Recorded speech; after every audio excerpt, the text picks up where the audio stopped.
On a panel, we have one of the biggest filmmaker from our part of the state, Mr. Kalpati, an IITian who has gone into filmmaking. All of you must be aware of SSI International. From there, how the whole group has transformed itself into one of the biggest movie production houses. And the other panelist we have is Mr. John. Mr. John comes with a very interesting background. In Tamil films, K. Bhagyaraj is known for the best screenwriter or the screenplay writer. But how many Bhagyarajs can be created? So Mr. John has taken the initiative of having set up one of the first screenplay writing institution. They train a lot of screenplay writers in ensuring that movies are more appealing to our viewers. And what kind of movies? His screenplay is more to do with the short form or the new emerging OTTs. So now from here we start off. Mr. Suresh, cinema has got an industry status way back since 1998. In what form has it really helped as a movie maker, this industry status? Has it helped you in some form in terms of how you generate your financials, or it gives you a platform to voice out your concerns? How has it really changed the status of film industry?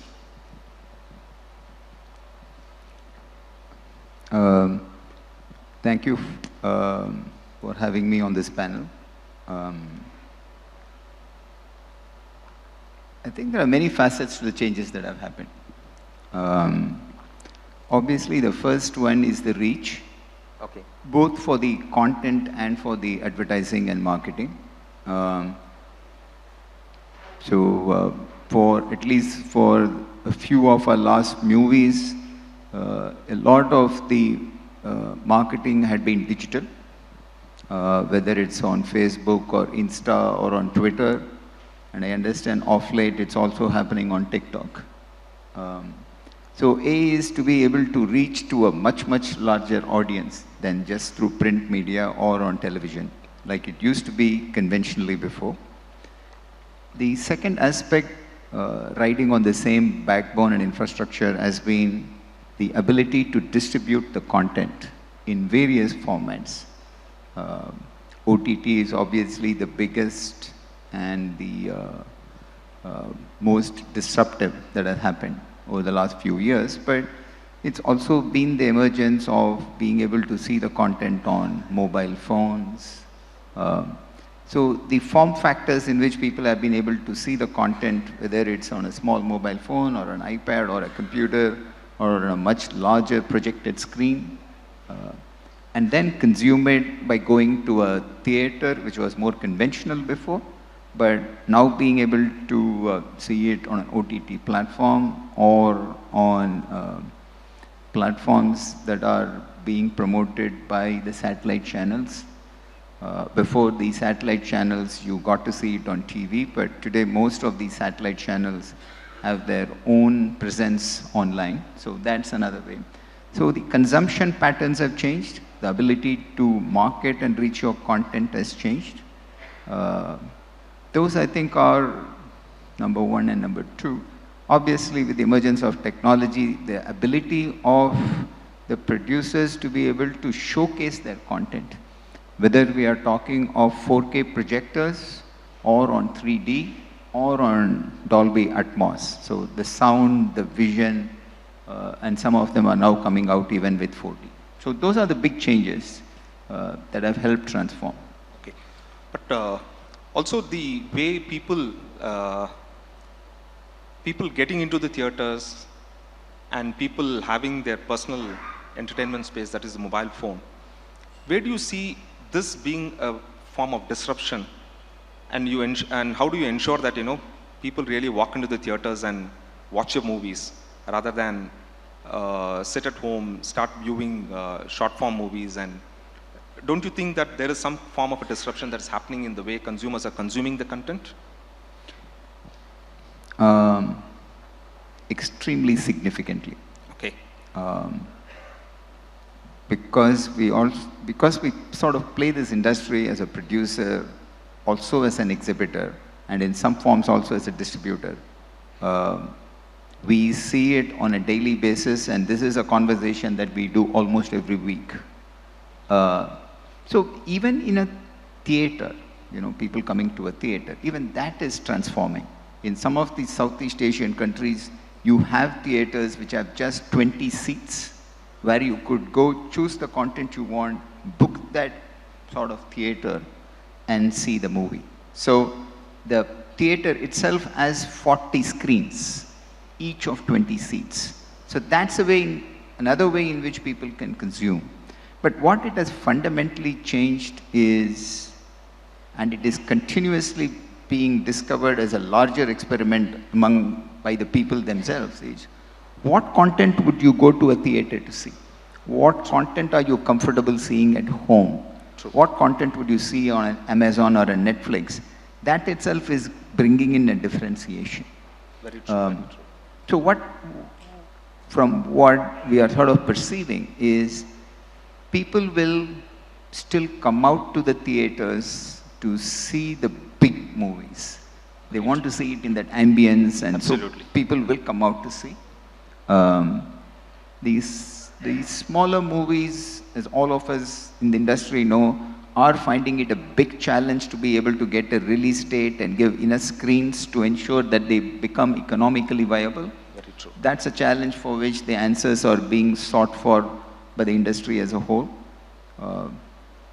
The platforms like OTT and others are giving them an alternative channel. Absolutely. Mr. John, you've been creating content or, facilitating writers to get onto the OTT platform, or rather you are trying to build the right ecosystem in terms of creating content for the OTT platforms.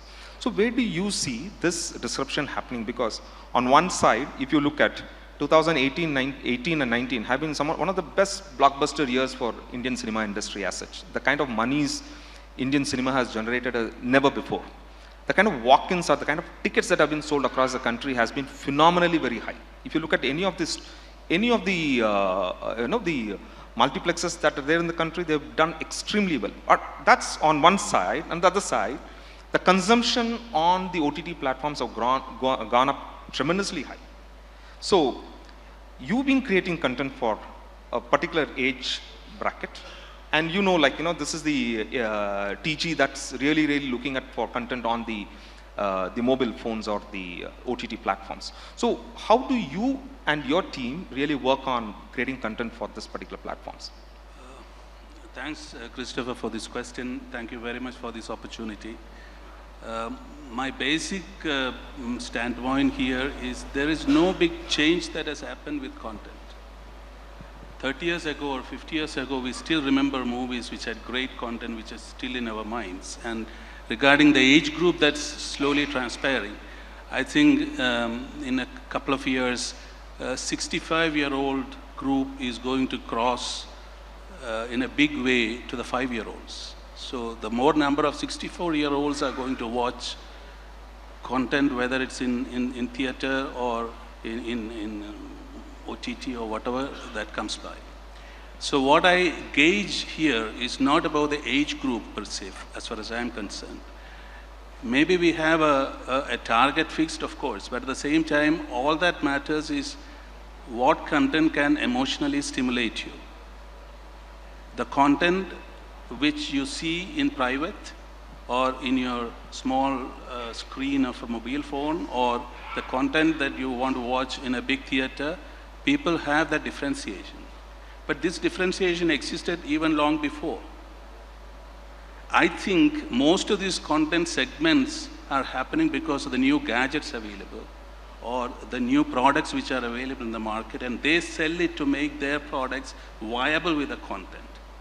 This is what actually happens. So this becomes a complementing necessity for the content creators.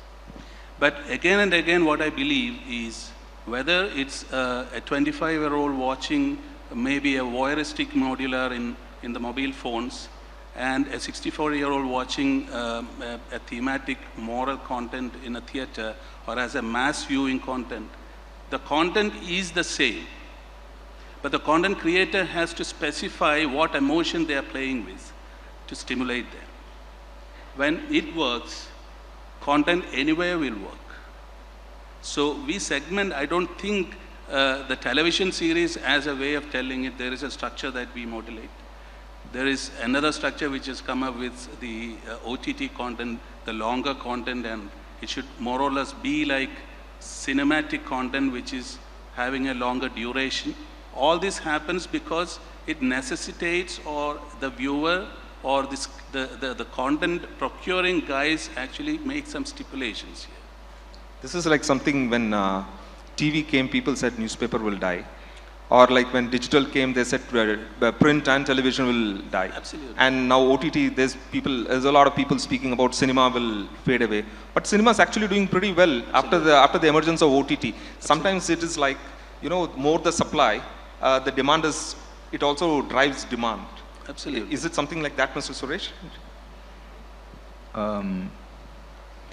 Well, I think none of the death scenarios played out. Yeah, very But true. those markets got moderated. So when the Kindle came, the number of bookstores per se came down. When online shopping happened, the number of large format department stores and malls are coming down. But do they die? It's not the death knell, but it does get moderated. And then it leads to the creation of another channel. So while the OTT has come, I think it will, in some sense, moderate as to what type of content would come to the big screens, what sometimes would get exclusively launched through the OTT platforms, and we are seeing a number of those coming directly on OTT platforms, apart from the big ones coming on OTT post the theater runs. But I think when any of these disruptions happen, it also creates opportunities. I'd like to take, from your answer, I'd like to put a question across. So like, there are very specific, the so-called the web series, which gets launched predominantly only on the OTT platforms. But of late, if you see, a movie gets released in the theater, in about 25, 30 days, the movie is on the OTT platform. For example, the latest one is Asuran, which is already on Amazon Prime. And Kaidi is also likely to be on Amazon Prime by 20th of this month. So if that be the case, are we giving the consumers a window to wait and still watch it on the OTT platform? Or is it like, I really need to make really big, glamorous movies that people are driven to the theaters and they really get the feel and the emblems of watching a movie in the big screen? So as a filmmaker, how do you see this? I think first from a revenue perspective, the industry has sort of put in an unwritten norm that theaters release 30 days on OTT and 30 days from there on satellite. And that helps differentiate between the most ardent fans who want to see their stars on the big screen. It's not available on OTT for 30 days. So you got to wait. Or if you like to watch it on the big screen, you come to the theater. So that has helped in some sense to get the maximum revenue potential out of a given target audience. So it has helped in that sense. I think the OTT platform, as I mentioned, has created an opportunity because, as all of us know, there are a number of movies that have been completed, certified, still lying idle because they have not been able to get a date or screens to come out. And a lot of them will find avenues in the new alternate channels that are coming for media consumption. And that's a story that has, in my view, has not even started. Okay. That's going to be big. Okay. So, Mr. John, on the OTT side, since you are pretty much into it, we see a lot of series coming up on and off. But Tamil Nadu has been a very different market altogether compared to the rest of the country. If you look at the statistics, be it Hotstar or ZEE5 or Oot, any of this, or including Eros now, None of these OTT platforms have made really great impact as far as this particular state is concerned. But if you look at the YouTubers like Smile Setai or Black Sheep, they have a huge following. In fact, a channel like Black Sheep has got a fixed point chart, releasing about 16 singles a month, and they launch their series at 2 o'clock, any time between 2 in the afternoon to 8 in the evening. And they're able to see a fantastic spike, huge following. So what is your take on this? No, I think in Tamil Nadu, when compared to other states, we have, I think the fans have an emotional bonding with stars, characters played by stars. Very, very true. In fact, the star cast in a couple of these YouTube series, they have become real, great, huge fan following. Yes. They walk into an office space and you find people just all over them. Yeah, so that I think is a cultural and emotional connect with the people of the state have to the cinematic characters, and they see through the stars. And what is a star is another definition that we need to bring in here. What is a star? He has actually invested in positive moral characters for a long time, which has turned to money making, or the first 5 days of money making process. So this is why we call them stars. Otherwise we'd call them actors. So if it is a superstar or a mega star, actually he convinces the investor that within 3 days he is going to bring back a fair share of investment as revenue. So that's one thing. More than that, the viewers here are absolutely connected with the characters over and over that they have played, and invest in them as their own kith and kin, or their own fascination, or their own idol or an icon. Mr. Suresh, you made a very interesting point. 30 days theater, 30 days OTT, 30 days satellite. Now, OTT is like your personal entertainment space. You can just watch it at any point of time. So what happens to television, the satellite?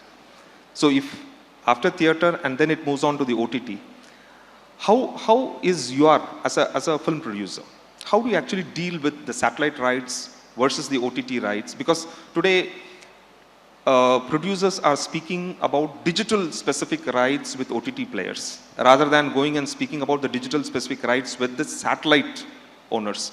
So how do you see this shift happening, and how is the revenue model panning out? So just in our, and I don't want to generalize it, but from our own stable of movies that we have produced and conversations we have had with digital and satellite players over probably the last 3 or 4 years, what we have found is where the digital component was, for instance, maybe 10% of what we would get for the satellite rights. Today it has transformed to also almost becoming close to 80%. So if somebody is able to sell satellite rights for 100, on the OTT platform, if for the right product, you could get as much as 80. So it has moved up from 10% to almost 80%.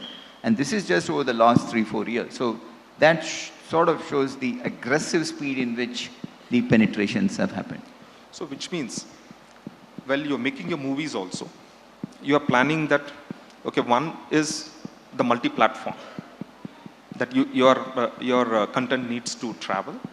Second, having said that, today to promote your movie, gone are the days of just putting up posters and making a few announcements.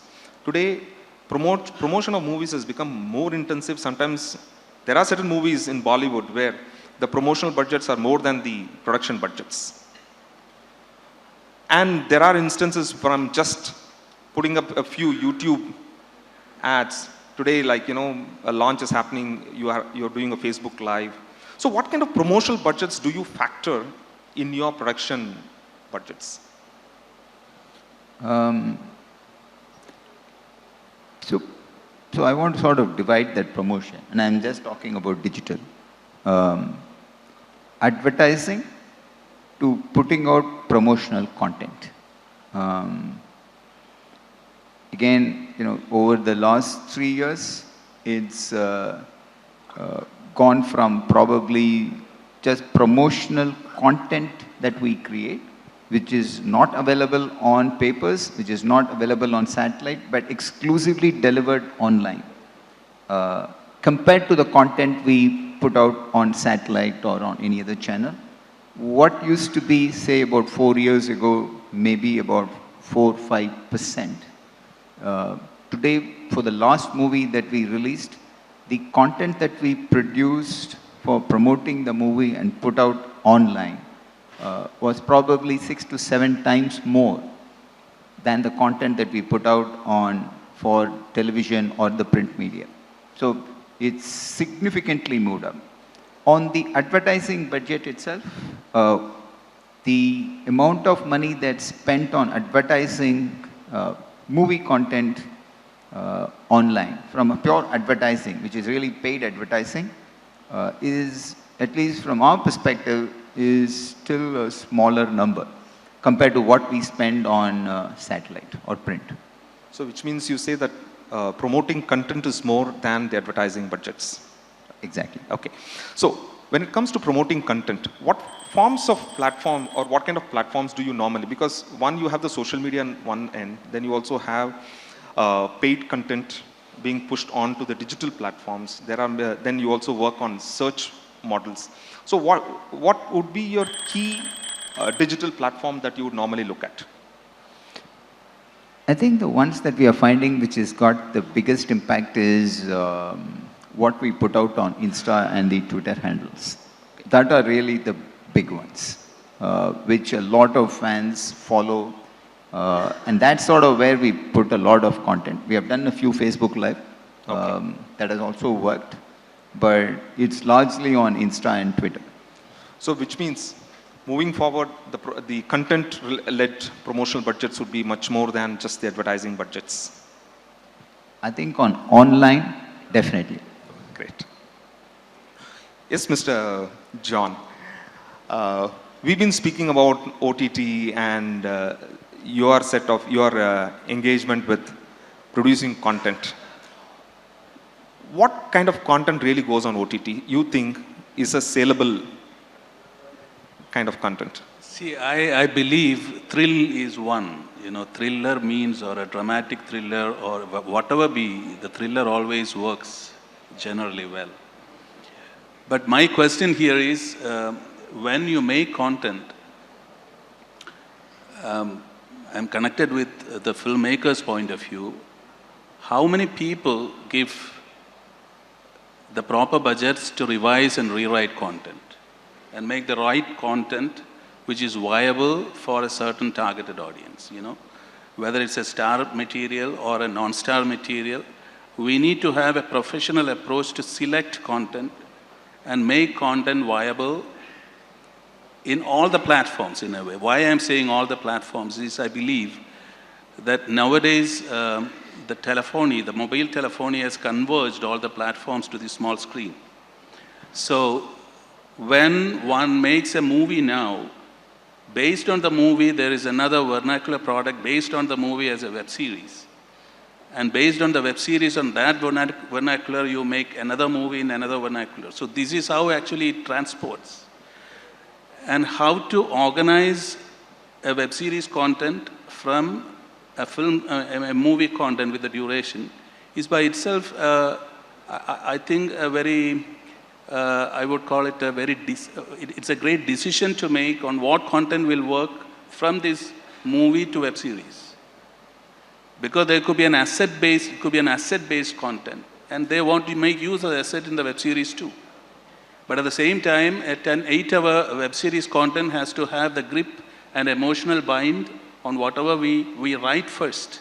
So there has to be a development cost for that, which I realize is very, very low when compared to the big marketing costs and the advertisement costs that people spend when you don't have the right content to bank on.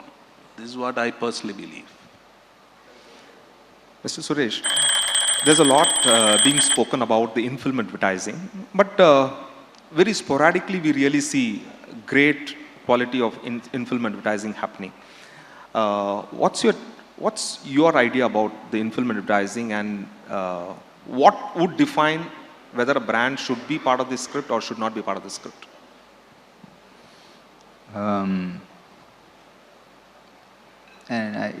I'll just talk from my own experience. I think especially when you start working with mid-sized to larger stars, most of them are associated already with some brand or the other, apart from in film. But they do promote certain brands. You see them in some of the advertising promoting certain brands. And over a period of time, they've also built for themselves a certain persona around themselves, which contribute to their stardom, as being identified with certain characteristics, with certain facets, with certain likes, dislikes, support. And hence, the in-film advertising starts to become complicated.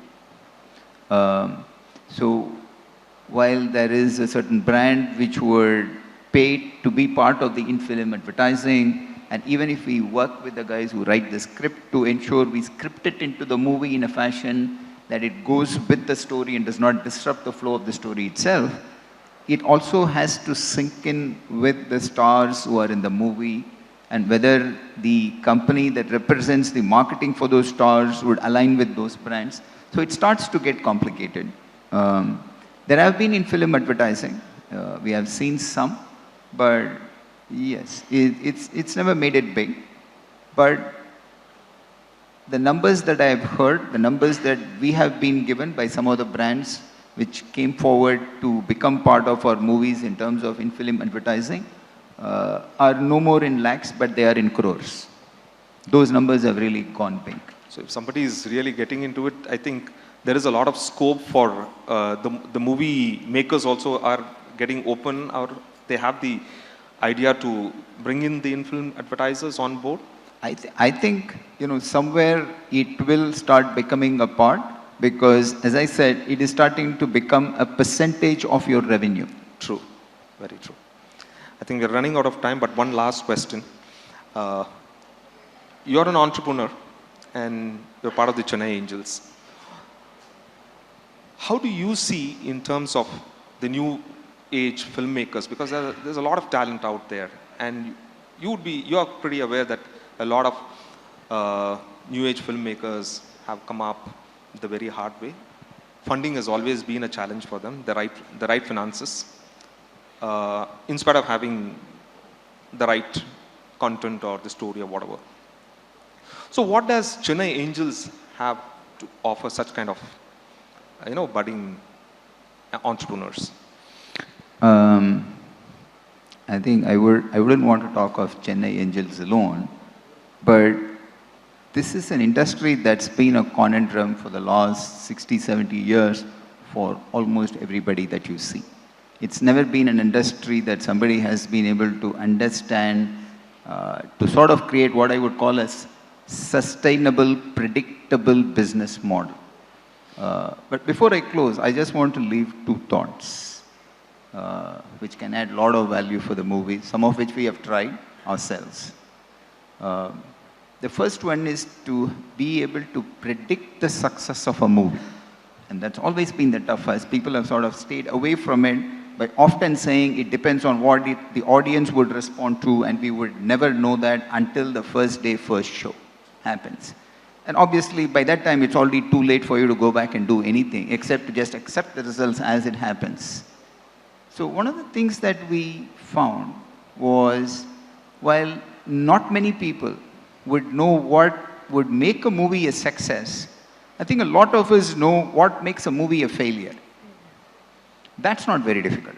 If you have too many loose threads, yes. If the story flow gets disrupted, yes. If there is no story at all, all the more reason. If the scripting is not right. So there are many that each one of us can identify as to what would make a movie fail. And if somebody is able to go through them and ensure that the movie as it is being produced, starting from the story to the script to the dialogues that at least all of those identified points of failure has been eliminated from a movie, that could in a way contribute to the success of a movie. We did experiment it in one of our movies, and I think it was very successful for us because it delivered a fairly flawless movie.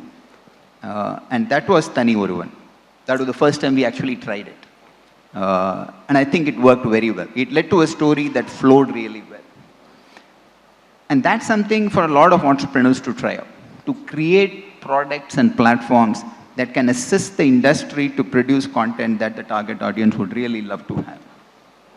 The second one, this is again something that entrepreneurs could do that could add value to the industry, is apart from just in-film advertising, there is also a lot of buying that gets triggered, aspirations to own that gets triggered when somebody sees a movie. It could be the dress that somebody is wearing, it could be the shoe that somebody is wearing, or it could be as big as the Aston Martin car that James Bond just drove in with.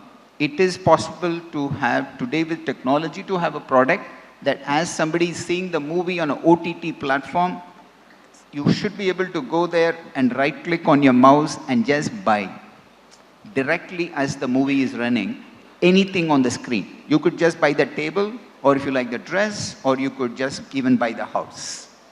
And I have seen somebody build a product like this, and I saw this was a startup in the US, and this was as way back as almost 25 years that somebody was already working on a product like this, and we still don't have a product similar. And I'm sure it could lead to a lot of impulse buying that could happen with almost all content that we have. Very true. Thank you so much. It's been a great panel. Thank you, Mr. Suresh. Thank you, Mr. John.